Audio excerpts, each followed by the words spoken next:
Hello and welcome back to Saying Yes to Life. I'm Delisa Renideo and welcome to my garden here in Vilcabamba, Ecuador. In my recent episodes, we've explored how our beliefs shape the meaning that we give to our lives. And that meaning in turn creates our emotions, and those emotions influence our biology, and they change the chemistry within us, and then those become frequencies in our body which ripple outward, touching the people around us. We also looked at the placebo effect as a powerful demonstration of how our inner world directly affects our body's ability to heal. So today we're going to take the next step. I want to show you a very practical way to shift the very beliefs that shape your meaning, your emotions, and even your health. So I'm going to introduce Byron Katie and what she calls the work.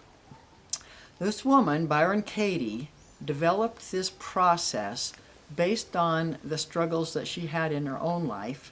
And I think that's how many of us learn what we learn, dealing with the struggles in our own life. She went through a tremendous years-long depression, and what she found that pulled her out of it was questioning all the beliefs that were causing her suffering. And so she came up with this process, which she calls the work. And I'm going to be describing that to you today so that you can actually do it for yourself. She describes this as a way to identify and question, that's the important part, the stressful thoughts and beliefs that are causing suffering. And it's actually a simple process, but it can be really life-changing. So the work is based on 4 questions, followed by what she calls the turnarounds. And it doesn't require years of study or special training. You can learn it and use it in just a few minutes. So here are the 4 questions. When you identify a specific belief, you can then ask yourself, is it true? Is this belief true? And the second question is, can you absolutely know for sure that it's true? And the third question is, how do you react? What happens inside and outside when you believe that thought? And then the fourth question is, who would you be without that thought? And then after you ask those 4 questions, you can explore the turnarounds. And these are ways of just reframing or flipping the thought that often makes you think of a new and surprising insight. And this process, as she describes it, is actually a meditative process. I don't mean you're sitting there with your eyes closed as you're meditating, although I guess you could try that. But it's really more about just sitting with this process and asking yourself deeply, is there, how is this affecting me? How do I know about this? So I'm going to walk us through this process with one example. So let's imagine that you carry the belief, they don't respect me.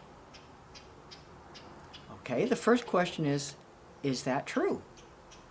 Well, maybe it feels true, but pause with it for a minute. Can you absolutely know that it's true? When we're honest, the answer is often no, because how can we truly know what is inside someone else's mind? The third question would be, how do you react when you believe that thought? Maybe you feel hurt, you get defensive or angry, your body tightens up, your emotions can become stormy, you might withdraw or you might lash out. Who are you to say that about me? And so the reaction that we have to that belief is often a pretty negative one that we don't enjoy, and maybe we're actually creating more of a problem when we have that reaction. But let's keep going with this. The fourth question is, who would you be without that thought? So who would you be without the thought that they don't respect you? Well, without that thought, you might feel a lot more open, more relaxed, more connected to the other person, more able to have a genuine conversation with them. Then let's look at the turnarounds. These are very interesting. I remember when I first came across this work, which is at least 20 years ago, probably more, I didn't really understand how to make them work. But I understand it better now, and I'll try to help you understand it. So here's one of the turnarounds. You just make it the opposite. Instead of, they don't respect me, you could turn it around to, I don't respect them. Maybe you realize that you've been judging them harshly. Or you could turn it around to, I don't respect myself. And you might see that the real work lies in honoring yourself more fully and maybe setting more boundaries so that when you respect yourself, it makes it easier for them to, for instance, to respect your time, if you respect your time. And here's a different turnaround. They do respect me. When you look for evidence of that, you might be surprised at what you find. There isn't a right or wrong answer to this. The point of doing this is to question those beliefs that you may not have questioned. It's just a belief you carry around. They don't respect me. And then when you begin to question it, is that true? Is it true that they don't respect me? Is it really for sure true? I can be positive that it's true? And then, how do I react when I think that's true?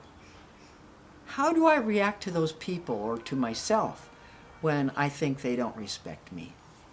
And then the last one, who would I be within myself if I didn't have that belief? We could act very differently. We could feel very differently if we didn't have that belief. And then the turnarounds. Maybe I don't respect myself. Maybe they do respect me. Maybe I don't respect them. When we ask all those questions and we just sit with them for a bit, it can really loosen the grip of those self-defeating beliefs that we all carry. And we carry beliefs that we never chose to believe. Beliefs that came from our family, from our culture. If you were told you'll never amount to anything, is that true? Are you sure that's true? And how do you react when you believe that's true? And also, who would you be if you didn't have that belief?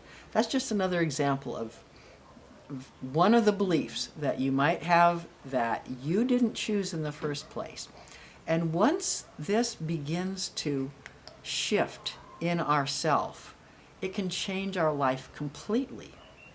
So these beliefs that may have felt really heavy and unshakable, they begin to soften. And as the belief shifts, the meaning that you give to the situation changes. And it changes your inner chemistry and the way your body responds, because these things are all tied together. So this is not just mental gymnastics. It's a way to reclaim your peace of mind and your emotional balance, and it even improves your health. So my invitation today is, the next time you notice a stressful belief, try these 4 questions. Notice what happens as you turn it around. When we shift a belief, we shift our meaning. When we shift our meaning, our emotions change.